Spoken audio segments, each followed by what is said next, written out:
نحمده ونصلي ونسلم على رسوله الكريم أما بعد قال الله تبارك وتعالى ووصينا الإنسان بوالده حسنا وإن جاهداك لتشرك بي ما ليس لك به علم فلا تطعهما إلي مرجعكم فأنبئكم بما كنتم تعملون. I recited Surah Ankabut, and the ayah I just recited, وَوَصَّيْنَا الْإِنسَانَ بِوَالِدَيْهِ حُسْنًا. Allah subhanahu wa ta'ala mentioned in this ayah, we have instructed man to do good to his parents. And this mazmoon at this type of ayah, Allah subhanahu wa ta'ala mentioned in multiple places in the Quran, to pay the rights of your parents. And in this ayah, Allah subhanahu wa ta'ala limited the rights, like where we can, if one can disobey their parents, what is that limit? And there is a story behind this ayah. There was a Sahabi, Sa'ad bin Abi Waqqas radiyallahu ta'ala anhu. When he accepted Islam, he was so dutiful and to his parents, especially his mother. And when he accepted Islam, so his mother told him to return back to her religion. And he was worried, and then she said that I will not eat, I will not drink anything until you come back to my religion. And he was so close to his mother and so beloved to her and also so dutiful to her.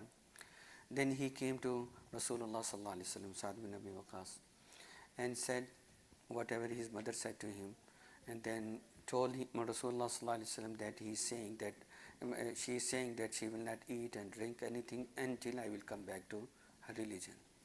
What should I do? Then Allah subhanahu wa ta'ala revealed this ayah, وَوَصَّيْنَا الْإِنسَانَ بِوَالِدَيْهِ حُسْنًا, that we have instructed man to do good to his parents. Then وَإِنْ جَاهَدَاكَ لِتُشْرِكَ بِي مَا لَيْسَ لَكَ بِهِ عِلْمٌ فَلَا تُطِعْهُمَا. This is a limit. Allah subhanahu wa ta'ala is saying, if they insist upon you that you should ascribe partners to me, then do not obey them.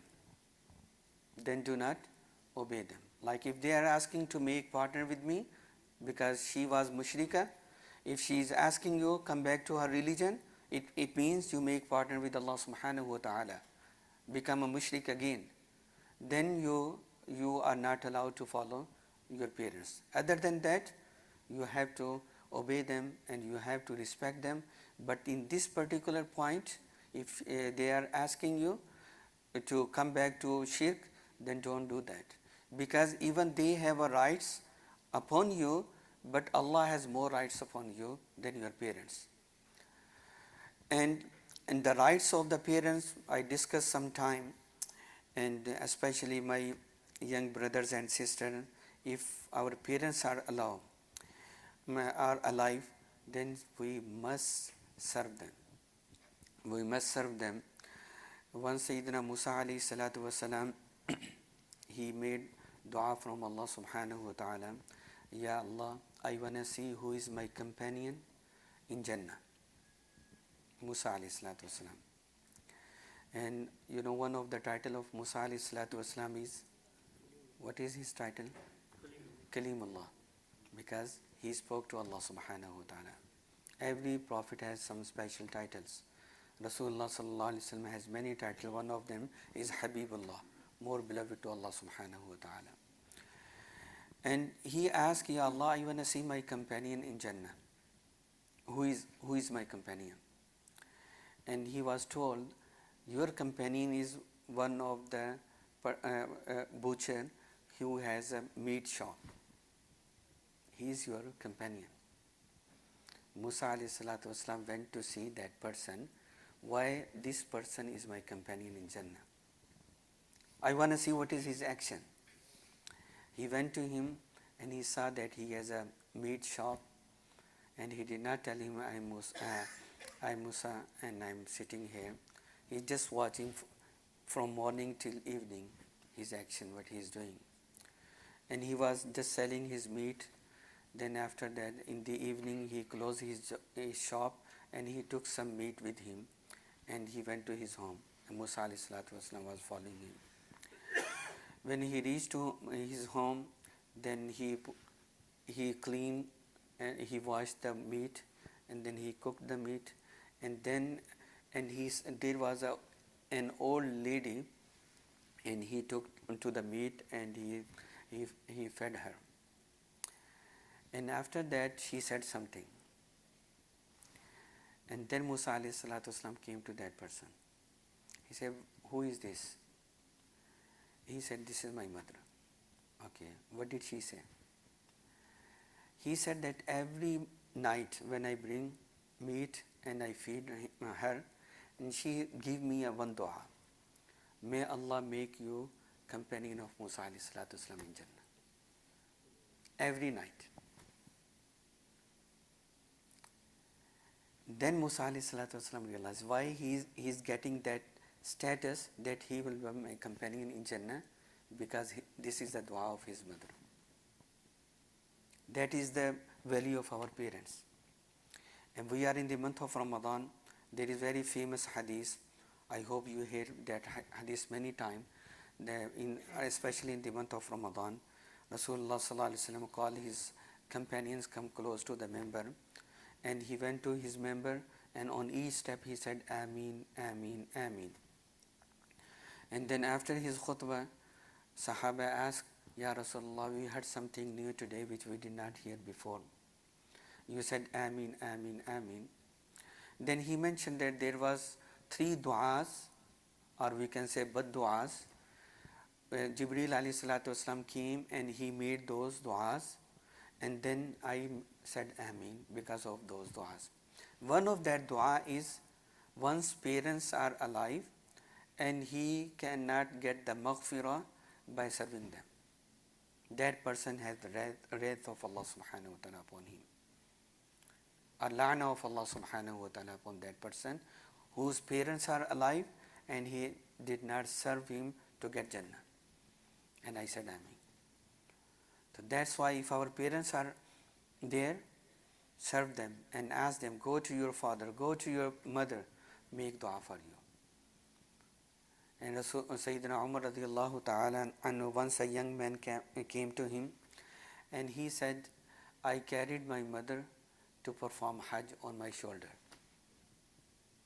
You know, nowadays Hajj is so easy if you went for Hajj, so easy.